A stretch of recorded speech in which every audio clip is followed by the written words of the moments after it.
¿Qué onda, locos? Hola, hola. Vamos a continuar. Pues nos quedamos en el ejercicio 25. Vamos a seguir resolviendo esta guía de ingreso a Poli. Recuerden, las preguntas del examen no son tan complejas como las que estamos viendo, pero estos temas sí les ayudan mucho a optimizar sus métodos. Les sirven las soluciones que estoy dando, espero. Y nada, ¿no? Ya lo había mencionado. Hay una persona que está viendo mis videos, así es que esto es por ti nada más. Y espero no aburrirme y continuar con esto. Bien, vamos con el 25. Hallar el valor de x en la figura. Tenemos una circunferencia. Aquí es muy importante identificar el tipo de ángulos que vamos a tener en una circunferencia. Si logran observar, esto es un ángulo interior. ¿Por qué se llama interior? Porque su vértice está dentro de la circunferencia. No es propiamente un ángulo central porque el vértice no coincide en el centro de la circunferencia. Entonces desde ahí pues ya tomamos eso como referencia. Si nosotros tenemos una circunferencia de este modo, bueno, una mejor circunferencia, podemos trazar este punto y este ángulo que se forma se llama ángulo interior. Ahora bien, este ángulo interior puede tener este arco.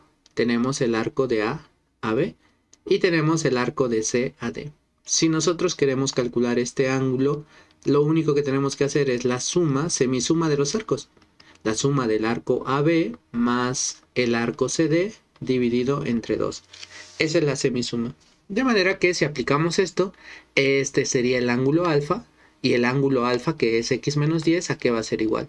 Bueno, al arco AB, que es 54, más el arco 88 de C, que es 88, entre 2. Pero aquí optimizamos un poquitito el tiempo. Aquí algo importante, el 54 entre 2 es 27. Observen, propiedad distributiva. El 88 entre 2 es 44. Y listo.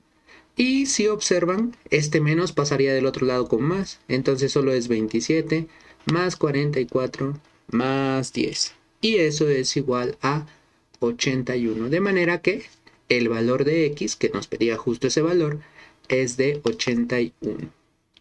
Y listo. Seguimos con otro ejemplo.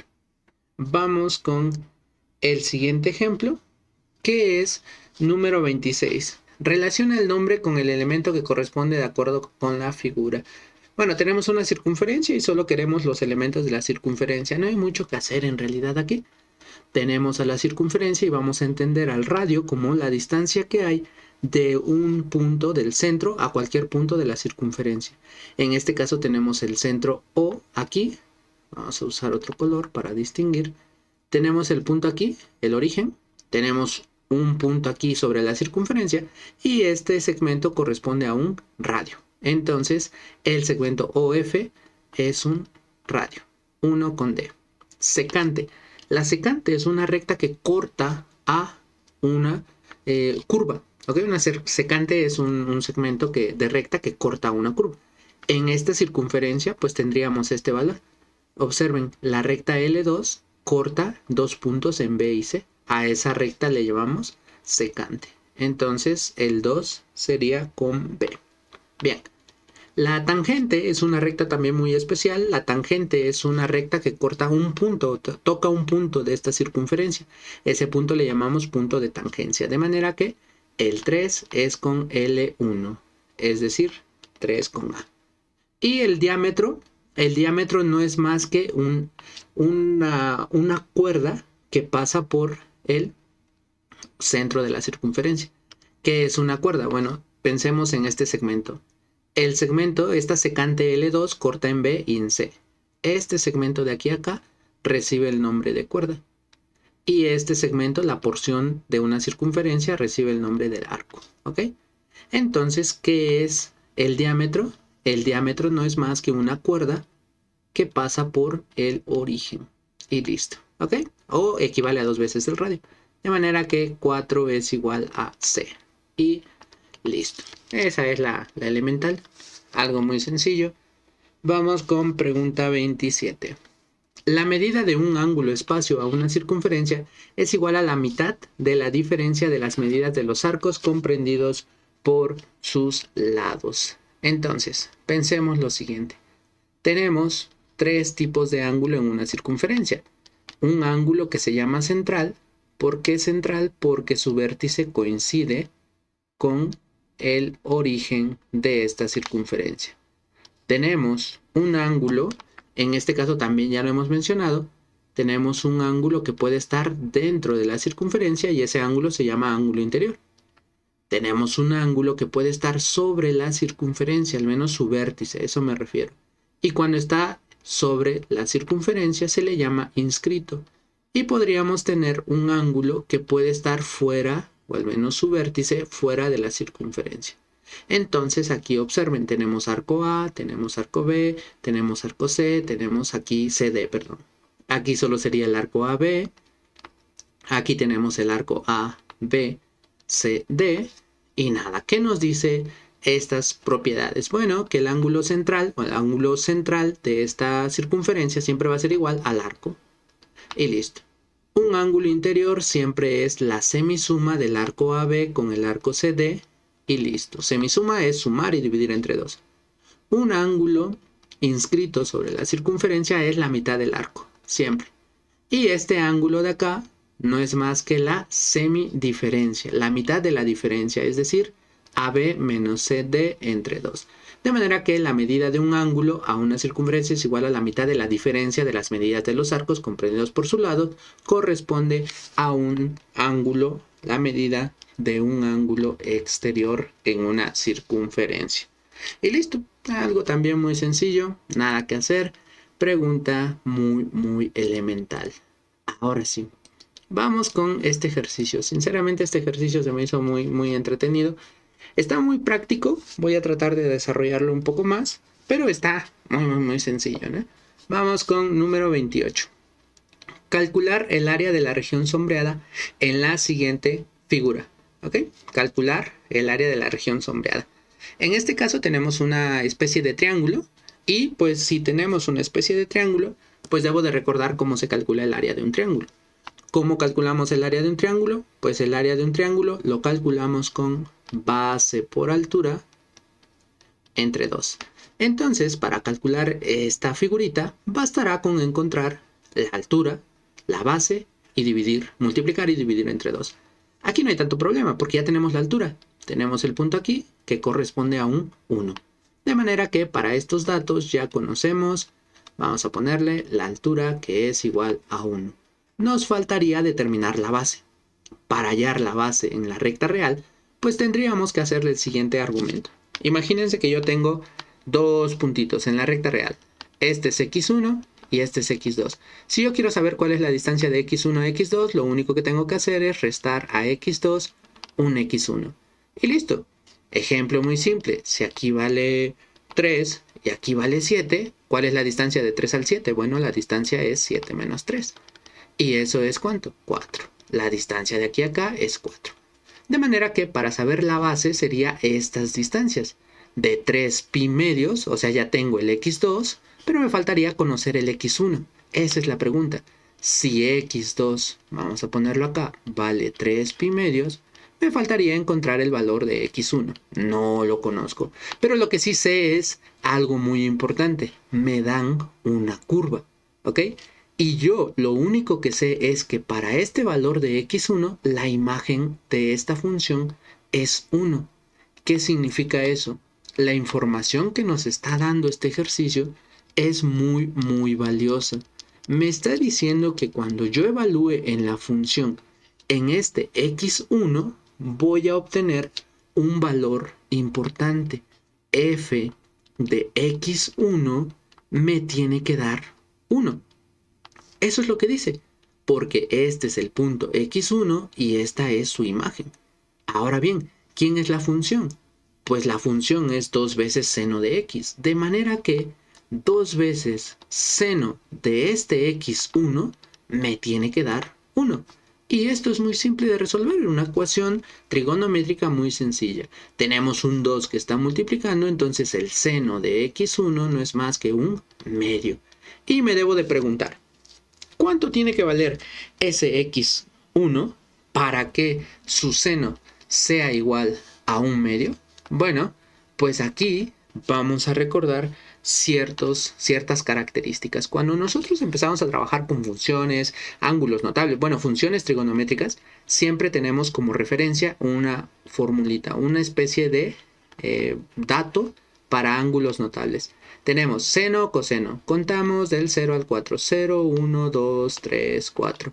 Contamos del 4 al 0. 4, 3, 2, 1 y 0. Dividimos entre 2. Y esto corresponde a los valores de los ángulos notables. 0 grados, 30 grados, 45 grados, 60 grados y 90 grados. Queremos que el seno de x sea un medio.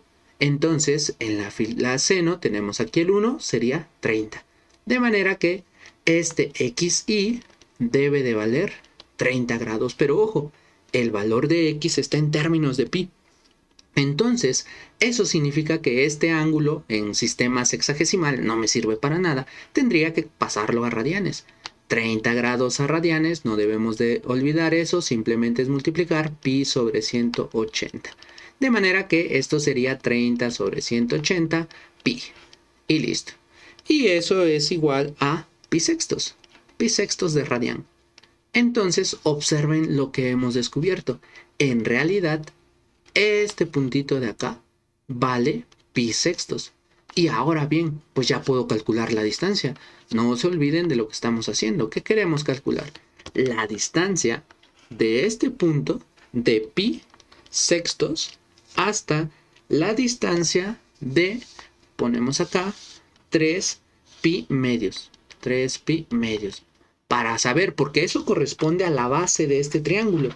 Ahora, lo único que tenemos que hacer en este caso, pues es calcular la distancia, que es 3 pi medios menos pi sextos. Y hacemos esa cuenta. El denominador común es 6. 6 entre 2 es 3. Por 3 es 9. Menos 6 entre 6 es 1. Por pi es pi. Y eso sería 9 pi menos pi. Es 8 pi sobre 6. La mitad de 8 es 4. La mitad de 6 es 3. Y tendríamos 4 pi. Regresamos a nuestros datos. Queremos área. Es base por altura sobre 2. Nuestra base ya es 4 pi tercios. Nuestra altura es 1 y dividimos entre 2. Y listo. Entonces, pues hacemos cuentas. Ponemos un 1. 4 pi tercios por 1, pues son 4 pi tercios. 4 por 1 es 4 y 3 por 2, 6. 4 sextos de pi. Tiene mitad, 3. La mitad de 4 es 2, perdón. 2 pi sobre 3. Y listo. Entonces, pues algo muy sencillo. Estaba curioso, pero muy práctico, ¿no? Observen esto nada más. Te da que el valor de x1 es la imagen, ¿ok? Es la imagen. Y entonces quieres saber quién es ese x1. ¿Quién es ese x1 para que te dé 1? ¿Pero bajo qué función? Pues la función de la curva que pone acá. 2 seno de x. Y listo. Muy práctico este ejercicio. Es muy simple. Y listo. Vamos a continuar. Número 29. Identifica la función que corresponde a la gráfica. Bueno, queremos saber cuál es la función que corresponde a esta gráfica. Entonces, vamos a lo siguiente. Vamos a continuar. Tenemos una función que tiene asíntotas. Asíntotas en múltiplos de pi. Entonces, si yo tengo una asíntota en un múltiplo de pi, ya automáticamente debo de pensar que se trata de una especie de función recíproca, ¿ok? Entonces, vamos a empezar. Primero, ¿cómo podríamos saber cuál es la función que corresponde a esta gráfica? Primero, te las tienes que memorizar. Sería lo más lógico, ¿ok? Lo más práctico. Entender que cada vez que yo tenga una función que es siempre decreciente, o sea, siempre es decreciente esta función, así, siempre que una función sea decreciente, vamos a pensar en primera instancia a una especie de cotangente. ¿Por qué cotangente? Cuando la tangente es, bueno, vamos a poner acá, la gráfica de y igual a la tangente es una gráfica que es siempre creciente, siempre va creciente así, siempre, ¿sí estamos de acuerdo? Entonces, vamos a entender lo siguiente. Hay otra forma muy práctica de saber cuál es la respuesta. La primera es, la tangente es seno de x entre coseno de x. Y si nosotros nos vamos a nuestro círculo unitario, es importante que recuerdes eso, estos puntos de acá son fundamentales. Ahora, este punto de acá es el 1,0 y este es el ángulo 0 grados. Aquí vale 90 grados o pi medios y este es el punto 0,1. Este es el punto menos 1,0 y este es el punto 0, menos 1. Y recuerda que el valor de x siempre, o la entrada x, nos da el coseno del ángulo. Entonces, para que el coseno sea 0, solo voy a tener este puntito. Aquí la x vale 0 y aquí la x vale 0. De manera que la tangente tiene asíntotas en múltiplos de pi medio. Pi medio y aquí 3 pi medios. Entonces no podría ser esta gráfica. No puede ser la tangente, porque la tangente se hace 0, hay asíntotas verticales en los múltiplos de pi. Y aquí, bueno, en pi medios. Y aquí en pi medios sí hay gráfica. Ahí está el puntito. Entonces no puede ser la tangente. Si nosotros escribimos la cotangente recuerden que es la recíproca. Coseno sobre seno de x. Pero la seno de x no puede ser 0. ¿En dónde? Pues aquí en este punto. Recuerden que el seno es la y. Entonces aquí va a ser 0 el seno. Aquí también va a ser 0. De manera que en los múltiplos de pi esa función no va a estar definida. Y es justo la gráfica que corresponde a esto. Y listo. Recuerden que la secante ya tiene que ver con una especie de curvitas así. Así es que mucho cuidado. La respuesta es el inciso B. Hay que practicarlas. De preferencia pues hay que memorizarlas. Diría yo que es como que lo más práctico. Bien, vamos a lo siguiente. Estos ejercicios son muy interesantes porque se ven complicados, pero en realidad son muy sencillos. Nos dice, determina el rango de la función. El rango de la función tiene que ver con el recorrido que hace en y, ¿ok? El rango de una función es eso. Cuando hablamos de esta parte de la sección de álgebra, hablábamos de una función como una relación entre dos conjuntos. Ahora, si queremos el rango, sería como que las imágenes que nos da ese conjunto. Esa función nos genera imágenes. Todo el conjunto de imágenes es llamado rango. Si nosotros tenemos la gráfica de una función de esta forma, así, entonces observen, voy a analizar el eje Y. Imagínense que aquí hay un y sub 2 y por acá abajo hay un y sub 1. Entonces, una técnica, yo utilizo mucho esto, les digo a mis estudiantes para que puedan comprender cuál es el rango. Imagínense que ponen unos foquitos acá. Ponen un foquito acá y otro foquito acá. Y este foquito genera una sombra y la sombra se refleja en el eje Y. Entonces se generaría aquí la sombra. Y este es el rango. Es el rango, la sombra que generan estos dos. O sea, el rango no es más que el recorrido de Y, donde hay gráfica, digamos. Otra forma, que no es tan común, pero a mí me gusta explicarlo así también, es trazar rectas horizontales. Bueno, paralelas a perpendiculares al eje Y. O sea, y a partir de dónde empieza a cortarlas. A partir de esa parte es donde tenemos el rango, el recorrido. O sea, piénsenlo así, si es que hay dudas. Si nosotros tomamos una especie de parábola en este punto, imagínense que aquí es el punto 5 y aquí 4, recuerden que no hay gráfica acá abajo, por más que trace rectas horizontales, no voy a cortar a la gráfica. Pero a partir de qué punto, del 5 en adelante sí la corta. O dicho de otra forma, si nosotros quisiéramos hablar un poco más de este rango, como el dibujito, que, bueno, como este foquito, imagínense, si yo pongo aquí el foquito, me pasé de clics. Si yo pongo aquí un foquito de este lado, lo que pasaría es que no genera sombra de este lado, empezaría a generar sombra de aquí en adelante. Entonces, ese es el rango, ¿ok? Bien. Pero queremos el rango de una función coseno. Aquí solo debemos de tener en consideración lo siguiente. Tenemos coseno cuadrado de x más 2 coseno de x más 1. Si puedes observar, esto tiene la forma de x cuadrada, vamos a ponerlo así, más 2 veces x más 1, ¿no? O simplemente una especie de x más 1 al cuadrado. Un binomio al cuadrado, podemos factorizar esto. ¿Cuál es la raíz de coseno cuadrado? Coseno de x. ¿Cuál es la raíz de 1? 1. Entonces esto sería un trinomio cuadrado perfecto.